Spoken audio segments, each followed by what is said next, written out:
सभी का स्वागत है अविक मुरली क्लब में। आशा है हमारी आवाज़ सभी को सुनाई दे रही होगी। तो आज बफर डे संडे है, तो आज छोटा सा वर्कशॉप करेंगे, थोड़ा सा रिफ्लेक्ट करेंगे हमारे ब्राह्मण जीवन पर। तो अभी कुछ समय के लिए हम सभी चलेंगे अपने बचपन के दिनों में, जब से हम बाबा के बच्चे बने हैं। और सभी से निवेदन है कि वो पल याद करें, स्मृति में लाए, जो पल आपने बाबा का बच्चा बनने के पहले माना। जब भी आप बाबा के बच्चे बने, वो क्षण, वो मोमेंट्स, ऐसा क्या चीज़ आपके जीवन में थी जो आपको बाबा का बच्चा बनाने में प्रेरित करी? या आपने ब्रह्मा कुमारीज में ऐसी क्या चीज़ देखी जो देखकर आपको लगा कि नहीं, हमें यहाँ पर कंटिन्यू करना चाहिए? ऐसा क्या समय, ऐसी क्या चीज़ें आपने अनुभव की जिससे आपको लगा कि नहीं, यही सच्चा ज्ञान है? या हो सकता है उस समय नहीं भी लगा हो सच्चा ज्ञान है, लेकिन एक प्रेरणा अंदर से आई होगी कि नहीं, हमें कुछ पल, कुछ समय ज़रूर यहाँ पर और अनुभव करना चाहिए। तो ऐसे जो मोमेंट्स है, वो हम 1-2 मिनट स्मृति विजुलाइज करेंगे और फिर आगे बढ़ेंगे।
ओम शांति।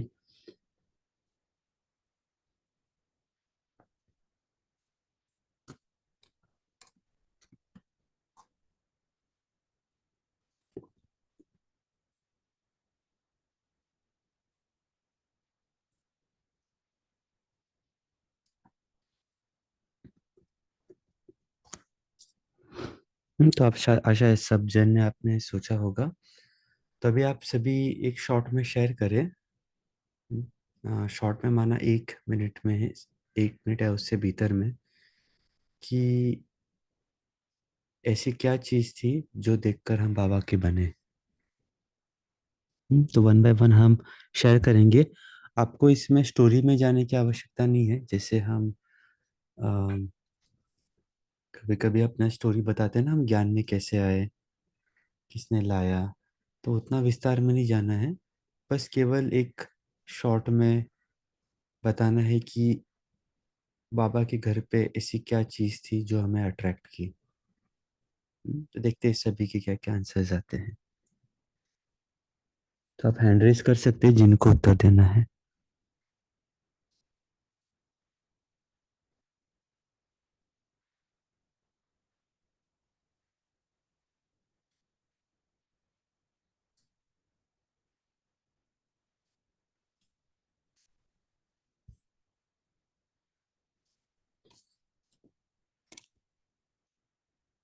हाँ निपुण, बिके निपुण। ओम शांति। अ, मैं जब सेंटर पे कोर्स करने गई थी तो दूसरे दिन दीदी ने वो बात बोली जो मेरे दिल को इतनी अच्छी लगी कि हम ब्रह्मा मुख वंशावली हैं। जो मुख से पैदा होने की बात थी वो मेरे आत्मा को इतनी झकझोर दी अंदर से, और मुझे इतना अच्छा लगा कि मैं बाबा की बच्ची परमानेंट बन गई दूसरे ही दिन से। ओम शांति।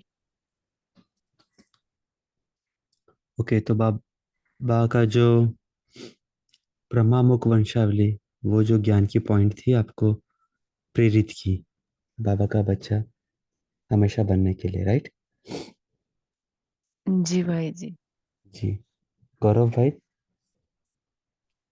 शांति भाई साहब। हम्म।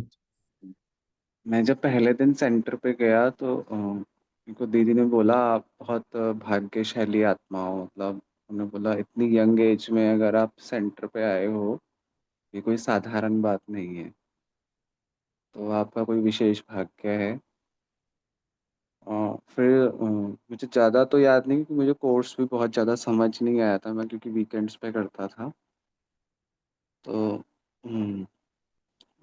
मेरे को 1-2 दिन जाते हुए हुआ था तो दीदी ने मेरे को बोला, ऐसी जब दीदी से बात शुरू हुआ कि मेरे को बहुत थोड़ा स्ट्रेस रहता था ऑफिस में ना, बहुत पॉलिटिक्स वगैरह चलता था। तो मैं बोलता था दीदी को, दीदी कि हम लोग लोगों को मदद करते हैं या लोग मतलब हम हमसे फ्रेंडशिप करते हैं और फिर हमें चीट करते हैं, तो आगे से मतलब अच्छा बनते हैं पर फिर धोखा मिलता है। तो और हमें डाउन करने की कोशिश किया जाता है, ऐसा कुछ होता है ऑफिस में, ऐसा चैलेंज मेरे को फेस होता था। तो दीदी ने मेरे को बोला कि अगर किसी ने आपको 10 रुपए दिए और आपने नहीं लिए तो वो किसके पास रह गए। तो मैंने कहा दीदी उसके पास ही रह गए। तो उन्होंने बोला कि अगर किसी ने आपको डाउन करने के लिए कुछ बोला या कुछ कहा और वो आपने नहीं लिया तो वो किसके पास रह गया। तो मैंने कहा उसके पास ही। तो हालांकि मैं इस बात को प्रैक्टिकल लाने में टाइम लगता ही है, और अभी भी कई बार ऐसा होता है कि हम चुप जाते हैं। तो बट मुझे उस दिन वो इतनी सी ये मतलब ये 10 रुपए वाली बात इतनी मतलब मेरे को दिल पे छू गई कि मुझे लगा कि इस संस्था में या मतलब ये बात मुझे आज तक किसी ने नहीं बताई थी, मेरे किसी फ्रेंड्स ने या किसी सीनियर्स ने, या मतलब फैमिली सर्किल में भी जो एक्सपीरियंस लोग थे इतने इतने, मतलब जिनको एज में 70-80 ईयर्स हो गया था, या किसी दादा दादी ने या नानी ने। तो मेरे को एक बात समझ में आई कि मतलब इन आत्माओं के पास या इन दीदियों के पास कोई बहुत विशेष ज्ञान है, अनोखा ज्ञान है जो किसी के पास नहीं है। तो मेरे को ये टच करा कि मुझे इस ज्ञान को समझना है अच्छे से, ये मेरी लाइफ को इजी बनाएगा और मेरे चैलेंजेस को, मतलब इतना मेरे को टच हुआ कि इसमें कुछ विशेषता है जो अनोखी है, जो कहीं मेरे को आज तक नहीं मिली। तो ये बात मेरे दिल को छू गई और इसी ने मेरे को बहुत टर्न कर दिया। शांति। ओके, तो पहला जो शेयरिंग था उसमें फैमिली की फीलिंग, दूसरा जो था जिसमें हमने देखा कि जो प्रैक्टिकल जो बाबा का एप्लीकेशन है ज्ञान का, कि वो चीज़ जो कोई दे और हम ना ले तो उनके पास ही रहे। ये एप्लीकेशन भाई को पसंद है। आशा बहन जी, आशा देवी। जी भाई जी, आप मुझे सुन पा रहे हो? हम्म। हाँ, मैं जब सेंटर पर गई तो थोड़ा सा उस समय सिचुएशन थी कि थोड़ी सी मैं डिप्रेस्ड थी। वहां जाने के बाद बहुत अच्छी फीलिंग हुई, और जिनसे मैं रोज मन में बात करती थी, ऐसे लगा कि यहाँ पर वो शक्ति महसूस हो रही है। तो पहला खिंचाव तो यहाँ पर हुआ कि वहां पर मुझे बहुत अट्रैक्शन हुआ, और जब बहन ज्ञान सुनाती थी वो कहती थी कि आप तो मुझसे भी ज्यादा ध्यान में चली जाती हो। पर वो नेचुरल था, पता नहीं बाबा के जन्म जन्मों के संस्कार थे। तो और उसके बाद में अगला जब ये कोर्स हो गया, तो बाबा मुरली में बजरंग बली, जिसको हम मारुति या हनुमान कहते हैं, और गणेश, इनके विषय में बाबा वो देवता हैं, मनुष्य थे, ऐसे अलग अलग जो मुरलियों में वाक्य बोलते थे ना, तो मुझे बहुत वो होता था। मैं बाबा से रोज कहती थी, अगर आप इस तरह से बुराई करोगे इनकी तो मैं नहीं आऊंगी आपके सेंटर पर, और आप या तो कुछ कर रहे हो तो मुझे क्लियर करो। तो इस तरह बाबा ने धीरे धीरे वो अट्रैक्शन एक हुआ कि ये बाबा क्लियर करे, ये बाबा क्लियर करे, और मुरली में उस तरह से क्लियर होता गया, और मैं धीरे धीरे बाबा की बन गई। ओम शांति। जी। तो एक और अनुभव है कि बाबा का बनना एक ग्रेजुअल प्रोसेस होता है। जैसे जैसे हम ज्ञान को गहराई से समझते हैं, बट उसके साथ साथ क्यूरोसिटी भी रहती है कि ऐसा क्यों कह रहे हैं बाबा। तो ये भी एक कारण होता है ज्ञान को समझना गहराई से, जिससे हम धीरे धीरे बाबा के भी नजदीक आए। अरुणा बहन जी। ओम शांति। पहले तो शुरू शुरू में 4 बजे आंखें खुलती थी, और घर में कहाँ भी ये करे तो खुशबू भी एक फैलाता। तो ऐसे होते होते एक दिन ऐसे ऐड है मोबाइल पर कि जो जगदम्बा भवन से एक 7 दिन का कोर्स ऑनलाइन शुरू होने वाला है। तो मुझे बहुत खुशी हुई कि क्या है मालूम नहीं था, लेकिन जब कोर्स हुआ तब समझ लिया कि बाबा ने पहले पहले ही याद दिए है। ओम शांति। कोर्स हुआ तो लास्ट लाइन क्या बोला आपने? मुझे मोबाईल पर जे आए थे ना कि जगदम्बा भवन से 7 दिन का कोर्स शुरू होने वाला है। तो मुझे बहुत खुशी हुई कि ये 7 दिन का कोर्स है, और ये दोनों का क्या मिलती-जुलती है क्या, देखना चाहिए। तो मैं ये जब जॉइन हुई तब से मैं ये बाबा के ज्ञान में इतना आंतरिक खुशी हो रही थी। तो मैं ये शब्द मैं नहीं बोल सकती हूँ। 7 दिन का कोर्स में जो खुशी मिली थी। ओम शांति। आपको खुशी मिली और उससे आप आगे बढ़े। कोई ऐसा 7 दिन में कोई पॉइंट आपको अच्छी लगी जो आपको प्रेरित की कि नहीं आगे कंटिन्यू करें हम?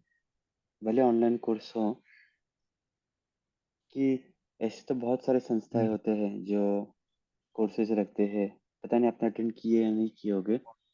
भक्ति में भी हमने बहुत सारी चीज़ें की होगी। लेकिन ऐसा क्या लगा आपको कि अभी तक आप कंटिन्यूड है? ऐसा कुछ ध्यान में आता है? जी, जी। पहले तो इतना खुशबू आया था कि चंदन का खुशबू घर में भी, और 1-2 आत्माओं को भी ऐसे हो रहा था कि क्या है ये। पहले क्या होता था कि मैं भक्ति ज़्यादा की थी, भगवत गीता की। तो मुझे तो ये मनाही थी कि भक्ति कर रहे हैं लेकिन उनको तकलीफ ज़्यादा हो रही है, अपने को ये पसंद नहीं है। लेकिन मैंने ये कंटिन्यू करने का कारण ये खुशबू खुशबू से ही मैं आगे बढ़ गई, और एक आत्मा को भी ये खुशबू मिल रहा था। तो उन्होंने कहा कि ये तो कर रही है तो ठीक है, आप उनको परमिशन दे सकते हैं। ओम शांति। ओके, ठीक है, थैंक यू। उर्मिला बहन जी। ओम शांति। बचपन से ही मैं भक्ति में थी, परिवार था इसलिए, और साउथ में थी इसलिए वहाँ शिवलिंग की बहुत महिमा है। तो मैं वही व्रत करती थी, शिवलिंग की पूजा करना, बाकी सब कुछ मालूम नहीं था मुझे। लेकिन जब मैं सिस्टर शिवानी की classes, she is my inspiration, और मैं सुनने लगी और कोर्स किया, तो ये पता चला कि मैं आत्मा हूँ और मेरे परम पिता परमात्मा, वो भी पॉइंट ऑफ लाइट, वो भी आत्मा है, but he is ocean of all. तो और उनका ज्ञान मुझे सभी जचा, सच्चा लगा, ऐसे में ज्ञान में आई। ओम शांति। अच्छा है। ओम इस- ओम शांति भाई। जी बोलिए ओम अशोक शांति सर। भाई।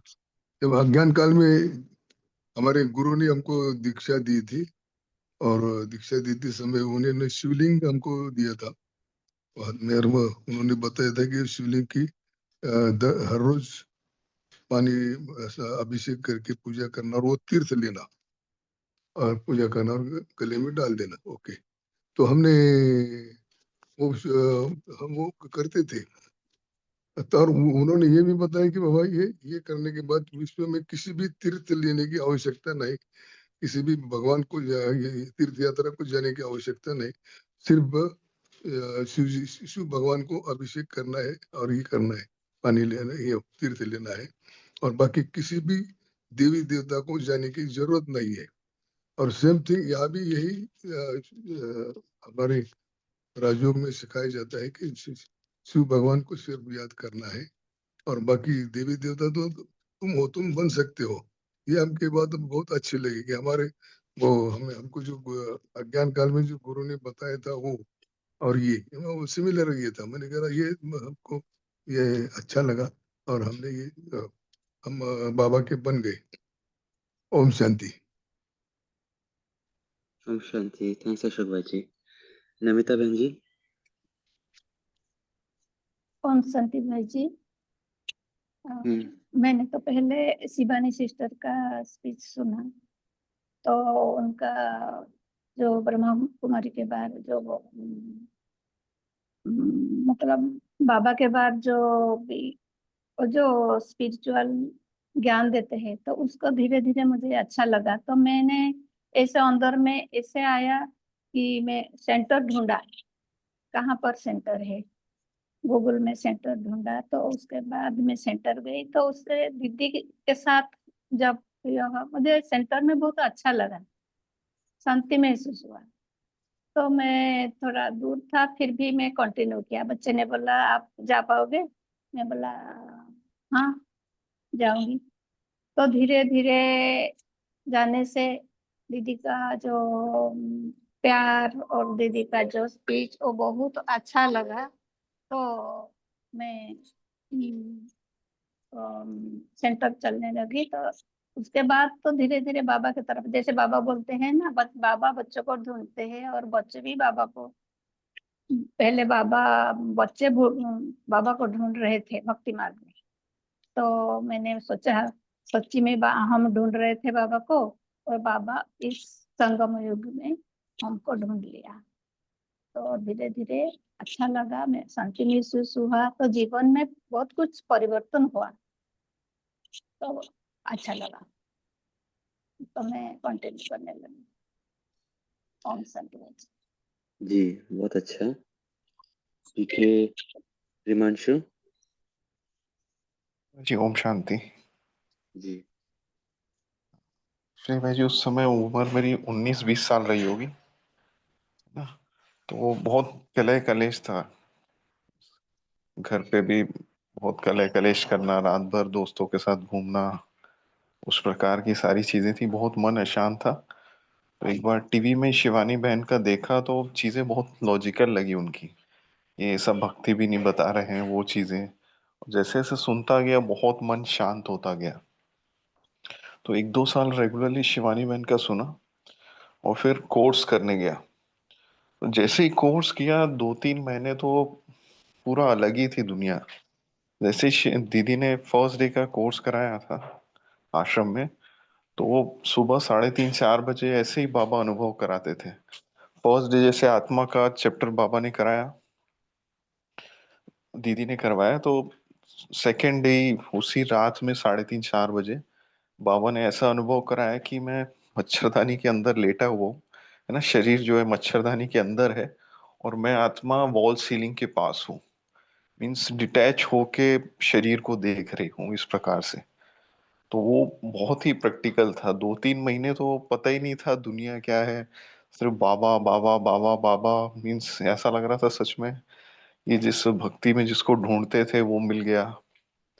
फिर सेकेंड डे जैसे ही दीदी ने परमात्मा का चैप्टर पढ़ाया, फिर सेकेंड दिन 3:30-4 बजे ही बाबा ने अनुभव कराया कि ज्योति बिंदु शिव बाबा है, कि बच्चे इतने समय से जिसको ढूंढ रहा था आ गया और आंसू ही आंसू आ रहे हैं। तो शुरू के जो बचपन के दिन बाबा बोलते हैं भुला मत देना, वो वाकई में बहुत विशेष थे। ओम शांति। वंडरफुल। विठल भाई जी।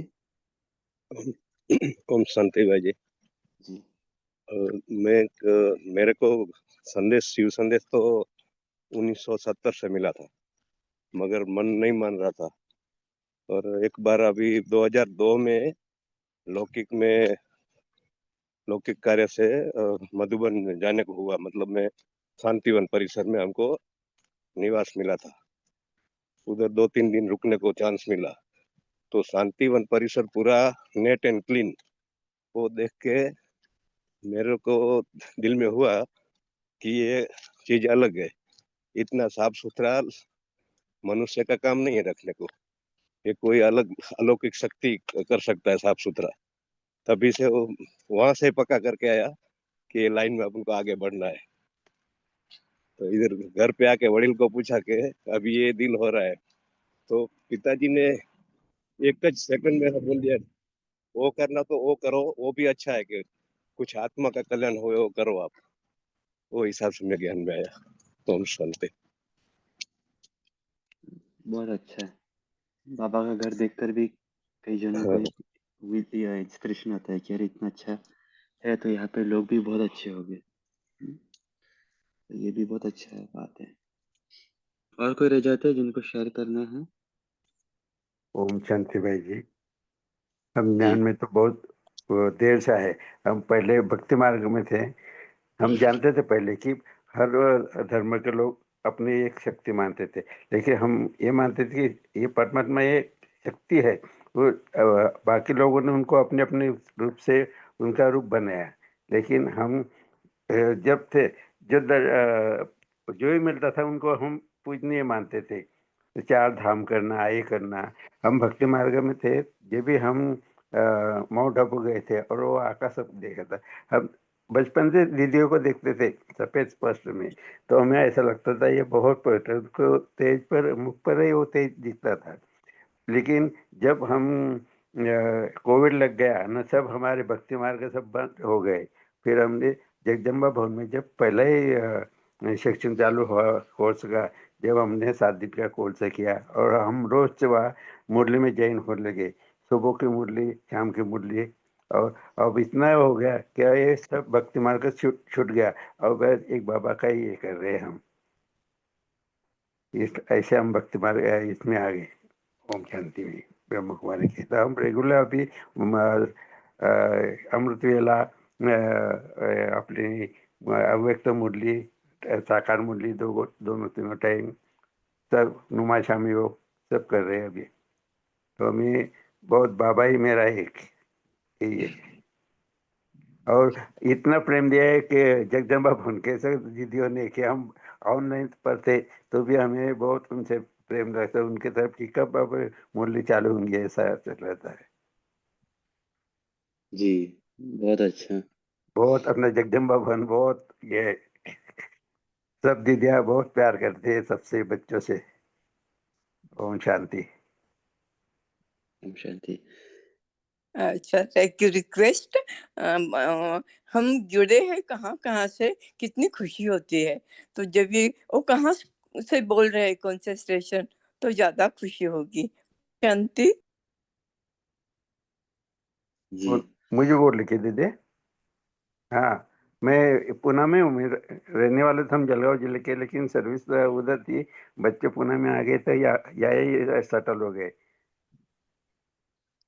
और ये है कि हम सब एक है, सब कहा के है, लेकिन हमारे यहाँ गुलदस्ता बना है हमारा, और वो गुलदस्ता हम बहुत आकर्षक है। सब बच्चे सब तरफ के बच्चे एक हो गए है ना, हम सब एक है, हर एक को प्रेम करते हैं। ओम शांति। जी, सभी थैंक यू ने भाई। अपना अपना बनाया तो ज्यादा कुछ। विठल भाई जी, 2 और लेते हैं फिर, विठल भाई हाँ, जी और वैशाली बहन उसके बाद। जी। ओम शांति। सुनने को आता है? हाँ जी। हाँ। मैं जब 1973-74 में कृषि महाविद्यालय कॉलेज ऑफ एग्रीकल्चर कोल्हापुर में फर्स्ट ईयर का स्टूडेंट था, तो हमारे कोई साइड पार्टनर सोलापुर जिले के कोल्हापुर के गीता पाठशाला में जाते थे। वहाँ जो रंगराव भाई है वो भी कृषि महाविद्यालय के कर्मचारी थे, और उनके घर में गीता पाठशाला चलती थी। तो साइड पार्टनर के कारण हमारा वहाँ जाना हुआ। पहले स्कूल में 8वीं से 10वीं तक संस्कृत था, और उस समय हम संस्कृत मराठी गीता पढ़ती थी। जब ये ज्ञान मिला तो थोड़ा सा अलग लगा, लेकिन वहाँ कोई ब्रह्मा कुमारी बहनें नहीं थी, वहाँ सेंटर ही नहीं था उस समय कोल्हापुर में। वो तो रंगराव भाई के प्रतिमा नगर में उनके घर में गीता पाठशाला चलती थी। तो खाली मैं सुनता गया। वो कोई डॉक्टर थे, वहाँ वकील थे। 2 मास मैं वहाँ गया, सुनता रहा, क्योंकि पहले तो गीता पढ़ी थी, इसलिए बहुत चिंतन चलता था, नया ज्ञान था। लेकिन कोई ऐसी गीता पढ़ने के बाद ये तो इच्छा थी कि हमको पवित्र बनना है, ये गीता में जो विकार है उसके ऊपर विजय पाना है, लेकिन कैसे पाना है मालूम नहीं पड़ा। लेकिन यहाँ उस कोल्हापुर की गीता पाठशाला में वो मालूम पड़ा, और हमें एज थी 18+।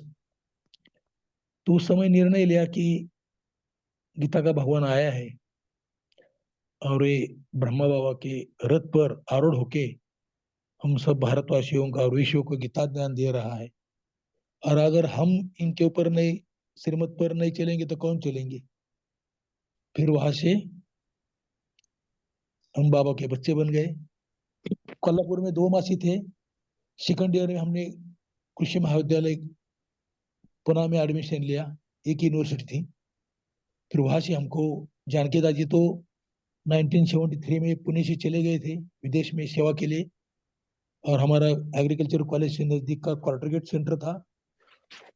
वह समय 2 ही सेंटर थे पुणे में, और क्वार्टर गेट सेंटर पर दादी रत्न दादी ब्रिशचंदा दादी जी, जो कल्प वृक्ष के नीचे उनको उनका फोटो है बिठाया है तपस्या करने को। और दूसरी दादी थी दादी शीतलमणि, जो पहले 5 यज्ञ की जो 5 कन्याएं समर्पित हुई यज्ञ में, उसमें से वो थी दादी प्रकाशमणि, दादी शीतलमणि और 3 कन्याएं, जिसको बाबा 5 चिड़िया कहते थे। तो ऐसे ये दोनों परम मना मैं इतना भाग्यशाली समझता हूँ कि मुझे परमात्मा पालना दादी ब्रिशचंदा दादी और दादी शीतलमणि के द्वारा मिली, कि जो सब यज्ञ की हिस्ट्री उन्होंने सब हमको बताई, और हमको भी प्रोत्साहित किया, और हमारा एक ज्ञान का फाउंडेशन हो गया। तो ये हमारे उनके कारण हमारा ये जो कुमार जीवन है वहां से अभी तक तो एकदम सफल हो गया है, और बाबा की छत्र छाया हम निमित्त होकर बाबा भी अलग अलग सेवा करवाते रहते हैं। जी, जी। थैंक यू भाई जी। वैशाली बहन जी। हाँ, ओम शांति।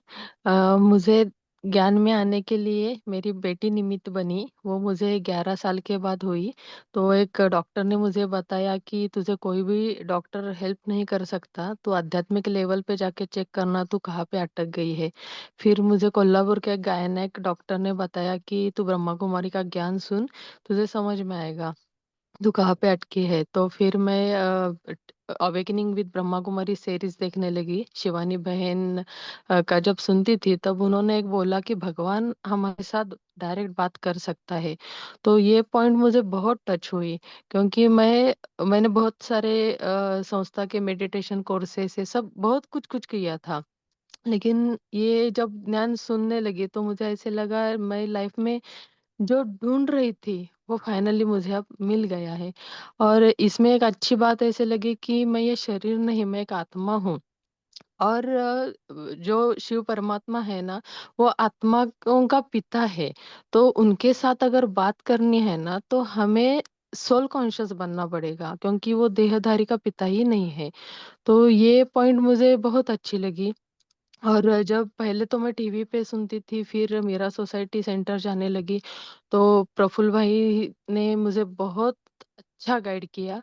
और उनकी पालना, बाकी दीदियों की पालना और बाबा का प्यार, उससे मुझे बहुत अनुभव हुए।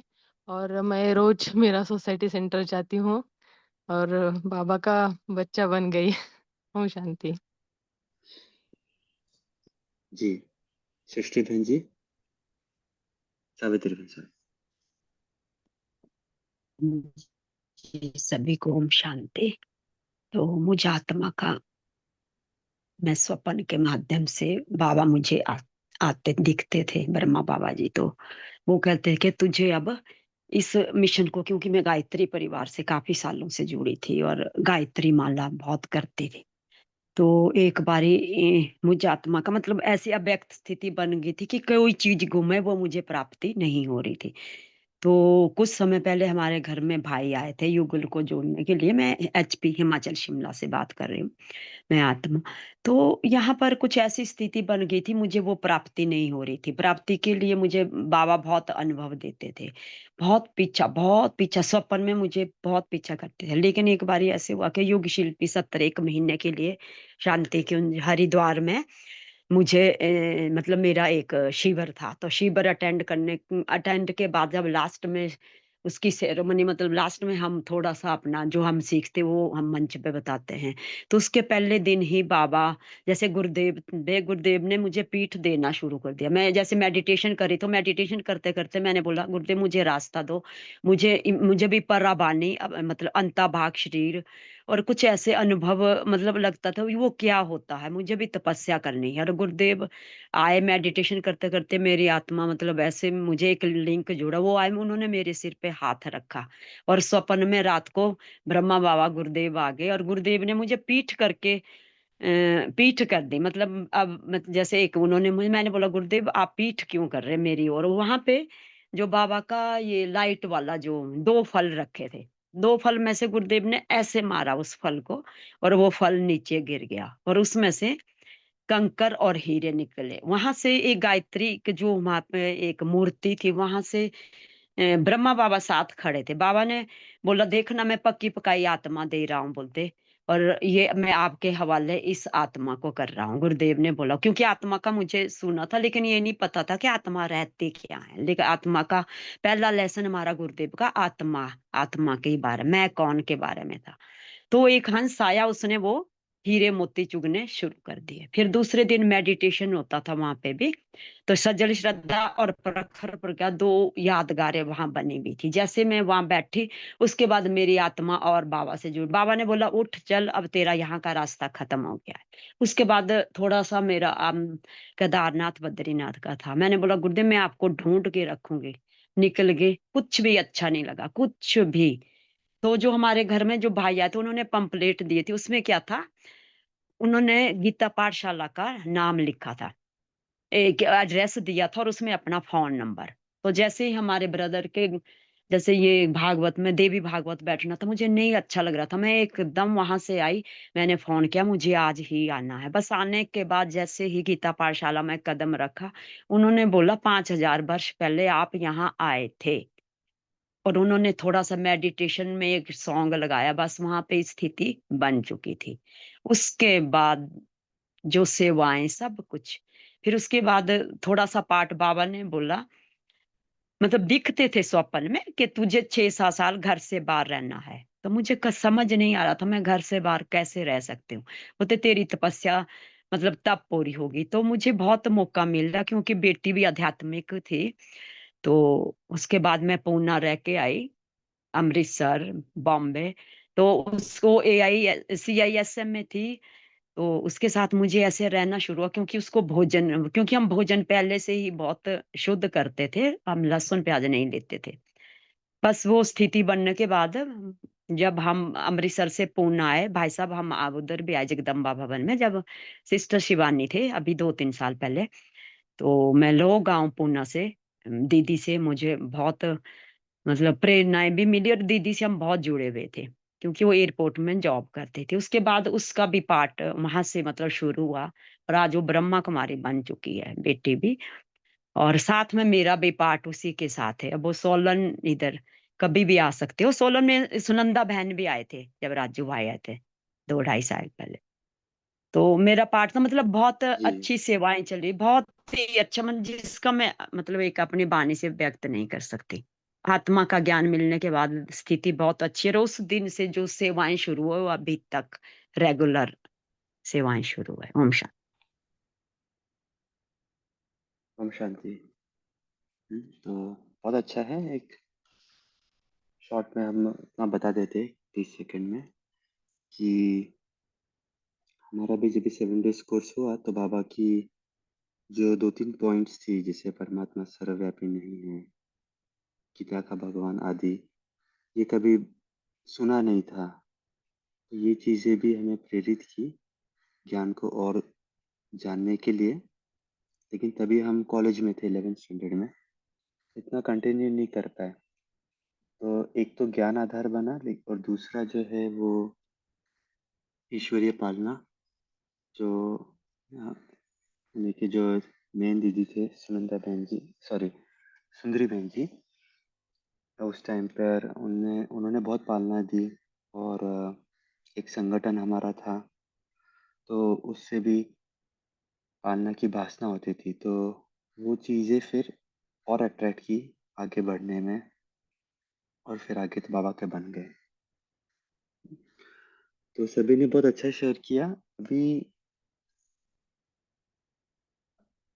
हम एक चीज़ ऑब्जर्व आपने सबने की होगी, अगर आपने सभी का सुना होगा कि बाबा का जो बने हैं हम, मुख्य रूप से ज्ञान एक आधार बनता है। क्योंकि ज्ञान ऐसी चीज़ है जो हमारे में समझ लाता है, और उस समझ के आधार पर हमारे अंदर की कुछ जिज्ञासा होती है, वो क्लियर होती जाती है। तो एक तो ज्ञान आधार बनता है, दूसरा है कुछ आत्माओं को साक्षात्कार हुए, जैसे ये सावित्री बहन ने बताया, फिर पहले एक भाई ने बताया था जिनको मच्छरदानी से आउट ऑफ बॉडी एक्सपीरियंस हुआ, आदि आदि। तो कभी कभी बाबा को साक्षात्कार का भी रूप लेना पड़ता है अपने बच्चों को कुछ विशेष अनुभव दिलाने के लिए।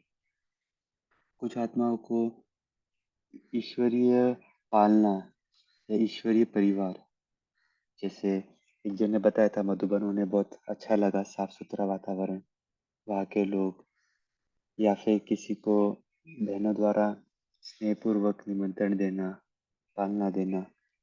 तो ये चीज़ें अट्रैक्ट की बाबा के साथ आगे बढ़ने में, क्योंकि ये चीज़ें हम जनरली और कहीं देखते नहीं हैं। और ऐसे 2-3 कारण और भी है, आप हम सभी ने सुने हैं। तो अभी हम कुछ समय सभी स्पेंड करेंगे, अभी बात नहीं करनी है, केवल हम रिफ्लेक्ट करेंगे कि जो चीज़ हम देखकर बाबा के साथ जुड़े हैं, बाबा भी अक्सर बोलते हैं ना, बचपन के दिन भुला ना देना। तो वो जो उमंग, खुशी, जो खुमारी थी, वो हमारी खुमारी अभी भी हमें स्मृति में रहती है, हमें और आगे बढ़ाती है, और हम कहीं न कहीं इस ईश्वरीय पथ से डाइवर्ट तो नहीं हो जाते हैं। मार्ग कभी-कभी कोई संशय का तो नहीं आ जाता है। वैसे तो हम यहाँ पर रोज़ जुड़ते हैं तो उसका प्रश्न ही नहीं उठता है, लेकिन फिर भी बीच में एक बार चेक करना आवश्यक है कि हम जो संकल्प, जो लक्ष्य लेकर बाबा के साथ जुड़े हैं, या बाबा ने हमें जो लक्ष्य दिया है, हमारे यहाँ तो ऐसा है कि लक्ष्य बाबा ने ही दिया है, क्योंकि हम सभी को जुड़ने के पहले ये भी नहीं पता था कि हमें देवी देवता बनना है, पावन बनना है, सत्युग में जाना है। हम तो प्रोबेबली एक छोटा सा आश लेके आए थे कि मन की शांति मिल जाए, या फिर कुछ जीवन में सकारात्मक हो। लेकिन बाबा का बनने के बाद बाबा ने भी हमें बड़ा लक्ष्य दिया है, एक अच्छा टारगेट दिया है हमारे जीवन को श्रेष्ठ बनाने का। तो अगले 2 मिनट जो मेडिटेशन के हैं, हम कुछ बात नहीं करेंगे, लेकिन हम सभी इन 2 मिनट में अपने आप को चेक भी करेंगे कि जो चीज़ बाबा ने हमें दी है, जब से हम बाबा के बने हैं तब से लेके आज तक हमारी जर्नी कैसी रही है, और जो खुशी खुमारी हमें उन दिनों मिली थी, जो उमंग उत्साह में हम थे जब बाबा के बने हैं, वो उमंग उत्साह कितना कायम रहा है। तो शेयरिंग नहीं करनी है, बस केवल हमें चिंतन करना है।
ओम शांति। तो एक चीज तो तय है कि हम जो बाबा के बने हैं, हम सभी बाबा के बच्चों की स्टोरी यूनिक है। एक की भी स्टोरी किसी और से नहीं मिलती, सबका अनुभव बहुत अलग है। बाबा ने हम सभी को एक एक को ज्ञान में लाने के लिए, अपना बनाने के लिए कितने अलग अलग प्रसंग गढ़े होंगे, अलग अलग युक्तियां रची होगी। फिर चाहे निमित्त कोई भी हो, चाहे शिवानी बहन हो, चाहे पैम्पलेट हो, चाहे टीवी सीरियल हो, कोई भी हो, लेकिन हम सबका अंडरस्टैंडिंग, हम सबका बुद्धि का तार बाबा की तरफ जोड़ने में बाबा ने भी अलग अलग प्रकार से कुछ किया ही होगा, या ड्रामा में नूद होगा। तो उसका हमें बहुत वैल्यू रहे, क्योंकि हर किसी को वो चांस नहीं मिलता है। जैसे बाबा बोलते, कोटो में कोई और कोई में से भी कोई। तो वो चुनी हुई श्रेष्ठ आत्मा हम हैं। शायद हमें लगता नहीं होगा ऐसा, क्योंकि हमें अपना जीवन बहुत ऑर्डिनरी बाकियों के अनुसार कभी-कभी लगता है, क्योंकि हम रहते भी ऑर्डिनरी। ना ही हम कोई बहुत ऊँचे घर या ऐसा कोई फैशनेबल रहते हैं, या कोई हमारा जय-जयकार हो रहा है, जो प्रत्यक्षता होती हो। लेकिन फिर भी बाबा की दृष्टि में, और बाबा जिस विज़न से हम सभी को देखते हैं, वो बहुत ऊँचा विज़न है। तो वही विज़न यदि हम अपने लिए रखते हैं, तो हमें ये चीज़ों की स्मृति बहुत सहज होगी। तो बस आज का उद्देश्य यही था आज के दिन का, कि हम एक बार अपने बचपन को रिवाइव करें और उन मूल सिद्धांतों पर या उन मूल बातों पर एक बार गौर करें, जिससे हम बाबा के बच्चे बने, ताकि वो हमारा फाउंडेशन फिर से दृढ़ और स्ट्रांग रहे। ठीक है, तो बस आज यही विराम देते हैं। सभी का बहुत बहुत धन्यवाद जुड़ने के लिए, और ऐसे ही हम मिलते रहेंगे। ओम शांति। Thank you. शांति सभी को, ओम शांति। Good morning. शुक्रिया शुक्रिया बाबा।